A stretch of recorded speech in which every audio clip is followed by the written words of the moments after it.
What is up, everybody? Welcome to DFS by the Numbers. These are my full card Dana White's Contender Series predictions for Week 5. I need all the wins, yeah. Harder than all it is. You better move, you might get knocked out. Knocked out. You better move, you might get knocked out. Knocked out. You better move, you might get knocked out. Knocked out. And we're back for another Dana White's Contender Series card. This week is Week 5. It should be a pretty good week. I'm getting these out extra early, as you can tell. I will be going on my honeymoon in Florida, so I do want to get everything out early, so I'm not doing anything in Florida, just kind of can enjoy the week off. So I was able to dig in, work really hard, get this all out. And I say we get right into it. Before we do, though, if you guys can please leave a like, subscribe to the channel if you have not already. All the likes are really, really appreciated. If you have not subscribed, be sure to do so. Tons of content throughout the week. I'm always getting some Contender Series out, some UFC out, just lots of stuff going on as always. All right, I say we get into it, and we'll start with the very first fight of the night. And just want to remind you guys, we do not have any odds out yet for these fights. So we'll go from there. All right, we have Denise Gomez going against Hayana Amanda. We will start with Denise Gomez. So she does train with Carol Hoza, Jessica Andrade, Maria Oliveira, Estela Nunez, who's also in the UFC. She's 22 years old, very young, 5'4", with a 64-inch reach. She has 5-1 and 5-0 in her last 5 fights. She doesn't have any notable wins or losses. She has a knockout rate of 80%, no submissions on her record, and so an overall finish rate of 88% there. She's a purple belt in BJJ. She looks to be in a relationship with Carol Hoza.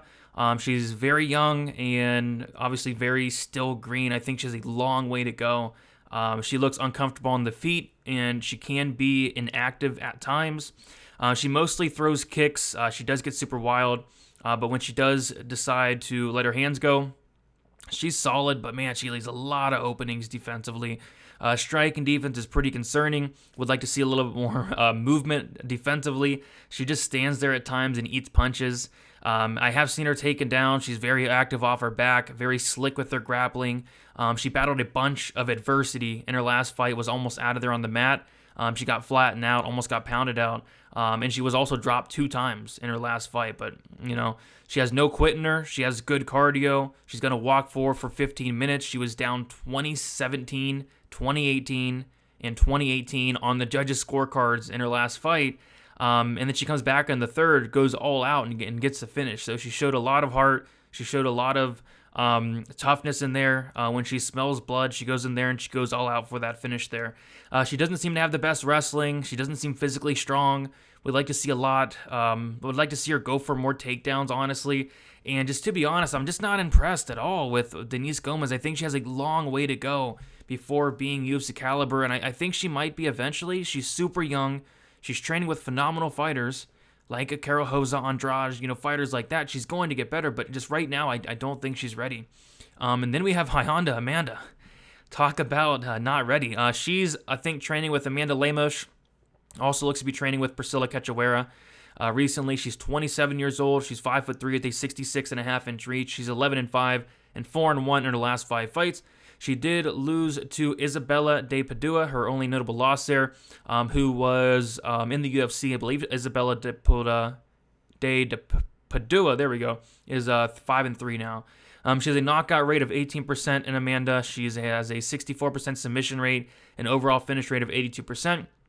But she's a can crusher. She beat an 0-0 fighter in her very last fight. Her last 5 opponents in her wins have no wins, have 0 wins. But on the feet, she has some power, lots of swinging and missing though. She has some solid takedown defense. She's apparently a black belt in BJJ. Doesn't seem to like pressure. She's 4-5 against someone who had a win on their record. 4-5 against somebody that had 1 win on their record, and she's 3-5 against someone with a winning record. 3-5. Gomez, she does have a win.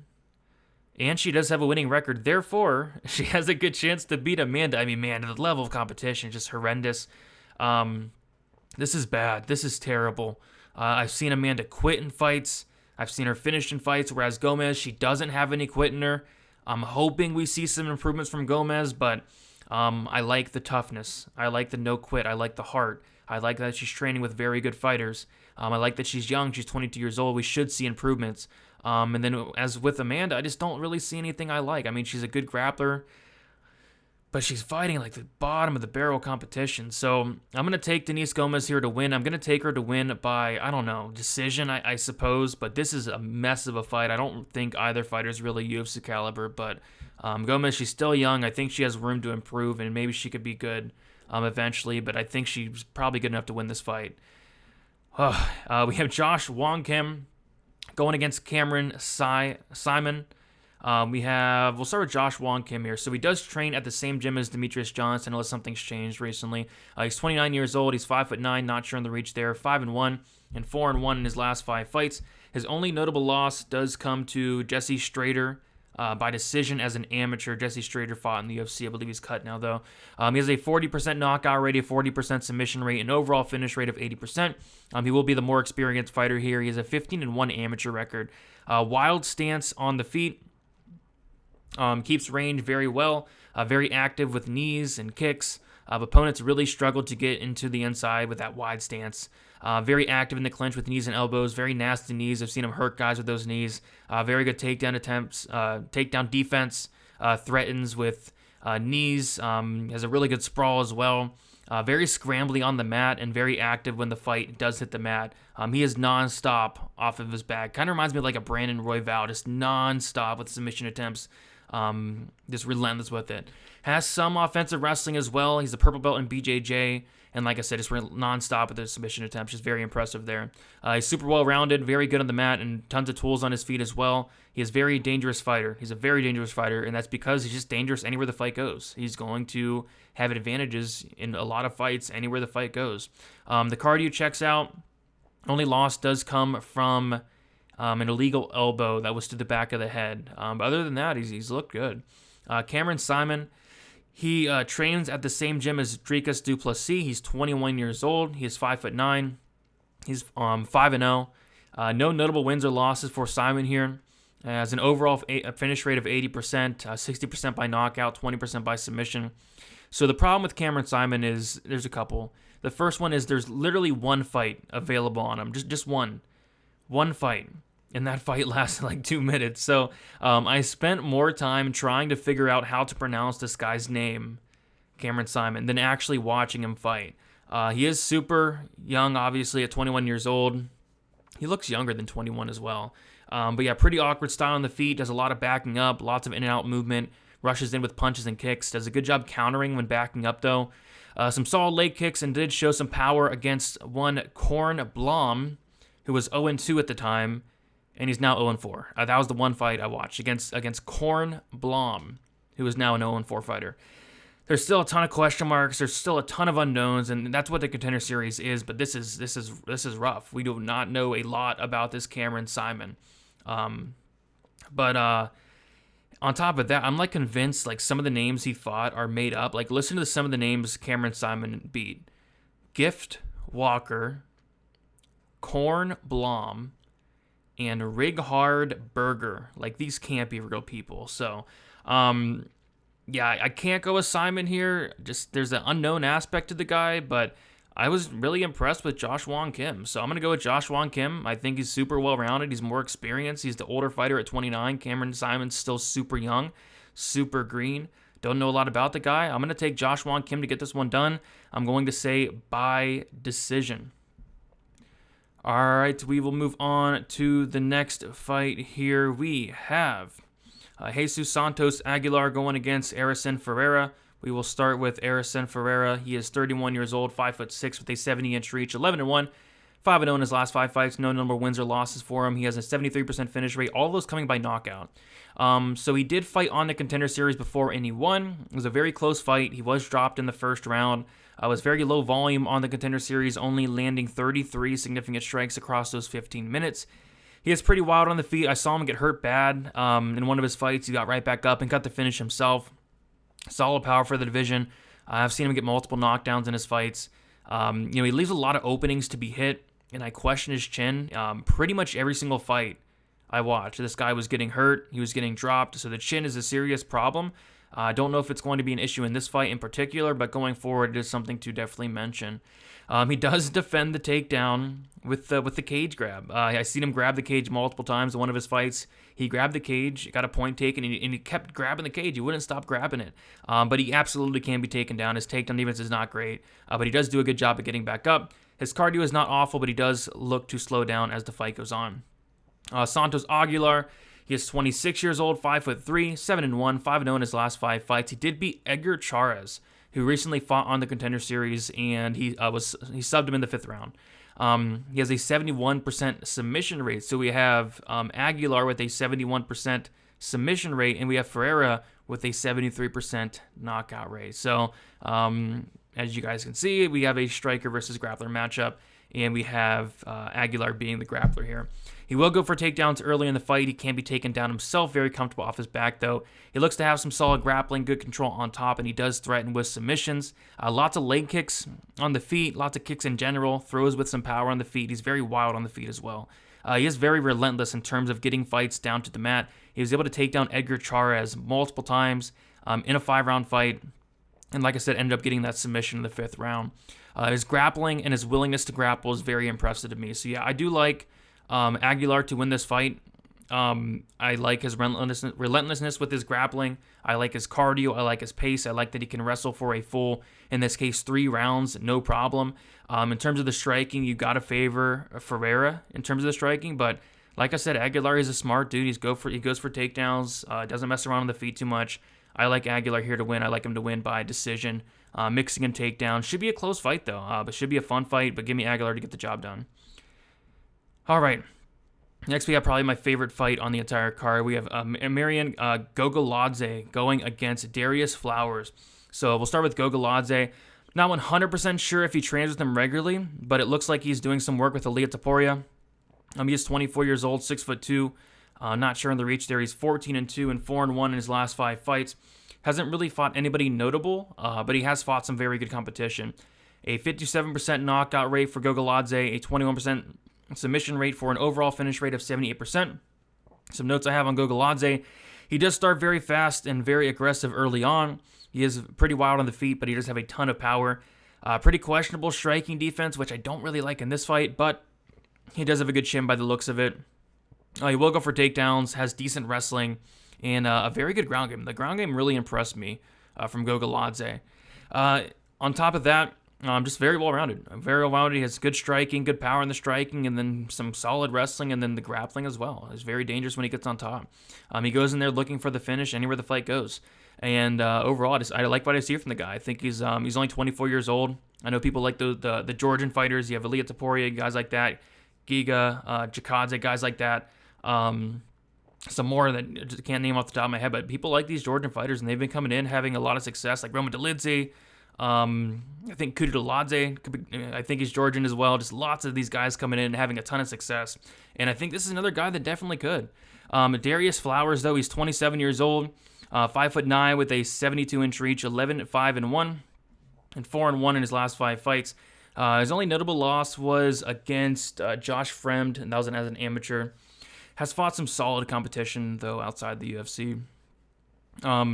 Outside of the Contender Series, I mean. He has a 73% finish rate, 64% by knockout, and a 9% submission rate. He's going to be at a huge size disadvantage here. He's very small for the division, and this is at welterweight. Darius Flowers, throughout his career, has fought at middleweight. He's 5'9". He's 5'9". At middleweight, that's extremely small. At welterweight, that's still very, very small. And he's going to be at a massive height disadvantage, and I'm guessing a reach disadvantage as well here. But he's in a disadvantage in terms of the height in pretty much all his fights I saw. So he's very calm on the feet. He does take his time, but he goes after it when he wants to. Very fast hands when he does let them go, and has some good power overall as well. He will go for takedowns, and he does have pretty good wrestling, and he's very, very physically strong. He does everything with a 100% power, and he does slow down a lot as the fight goes on, which is expected for a guy that is fighting with 100% power in anything he does. He kind of reminds me of like the middleweight Derek Lewis, but like I said, this fight's at 170, so reminds me of Derek Lewis though. But you know, like Lewis, Flowers is a guy that is very low volume, doesn't do a lot up until he explodes, and he lets off with like a 50-punch combination with a ton of power. Has a ton of power in general. Does not look good off his back, especially when he's tired, and he does slow down as the fight goes on. But just a weird situation with Flowers, a guy that's fought at middleweight for the majority of his career, cutting down to 170. I'm curious to see what he looks like here, but still, he's going to be undersized. But it's a tough fight to call because I like both of these guys. I really do. I guess I was just more impressed with Gogoladze. I think he's going to have the better cardio here. I think if he can get on top... Sorry, my watch went off. I think if he can get on top of Flowers in like that second round, the fight will be over shortly after. Flowers does not seem to have much off his back when he's tired. And if Gogoladze gets on top and Flowers is tired, I feel like he can finish the fight. But Flowers is going to have opportunities early in this first round to finish Gogoladze. But like we always said, like these Georgians, they're tough. These Georgians can take a shot. Gogoladze can take a shot. I think he does take the shots. I think he's going to get hit, but I think he can take those shots. He will eat those shots, and I think he eventually finds that finish in that second round. So give me Gogoladze to win. Give me Gogoladze to win by a second round finish. All right, then we have the main event here.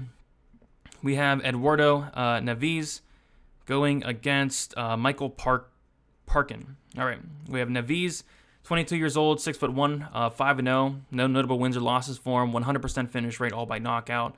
He starts very fast, has a lot of power and volume. He mixes it up well to the body. Takedown defense looks decent for what I've seen.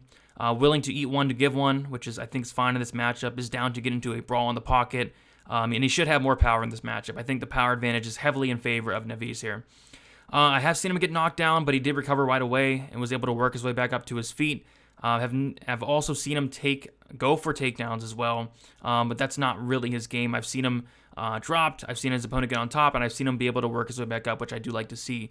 He will go for low percentage submission attempts at times and give up position, which I don't really like to see, especially at heavyweight, but he doesn't. But, you know, a lot of the fights I'm watching, though, he was back when he was like 19 years old. He's 22 now. I think he's going to make a ton of improvements. He's going to learn, but I don't think his ground game is that great.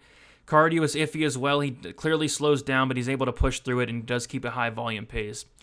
So Michael Parkin, he does train with Tom Aspinall. It looks like he's doing some work with Paul Craig as well, so his ground game should absolutely be on point. He's 6'3", 5-0 in his 5 fights there. So no notable wins or losses for him as well. Another guy with a 100% finish rate. Both guys do. All by knockout. Very questionable competition. Not one opponent had a winning record. Not one opponent. His opponents have a combined record of 18-46. Not good.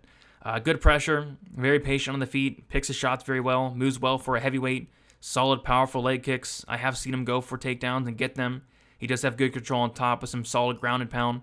Seems to have a pretty good ground game overall. He's able to get into dominant positions and finish the fight. Should have the better ground game here and the better cardio, but is going to be a massive power disadvantage. The power absolutely goes to Neves, and I am going to pick Neves to win this fight. I think he will be able to stuff the takedowns here. And when it's on the feet, Parkin, he has some solid tools for a heavyweight. He really does. It's just the power is heavily in favor of Neves. Neves hits super hard, whereas Parkin, he's finishing guys, but he's finishing guys, on the mat for the most part. He's going on, he's getting into mount, he's finishing these guys. I don't know if he's going to be able to take down and hold down Neves here. And on the feet, I like what I see from Neves. I think he knocks out Parkin. I'll say in the very first round. If this fight does get extended, it probably gets interesting, but I say Neves gets him out there in the first round there. But yeah, we did it, guys. Sorry, I kind of rushed through this. I'm in a pretty big hurry today. But got it out, did it. If you guys can please leave a like, subscribe to the channel, all the good stuff. Best of luck for Dana White's Contender Series Week 5. We have a week off for UFC. Then we'll be right back. UFC Paris in 2 weeks. Can't wait for it. See you guys later, and good luck.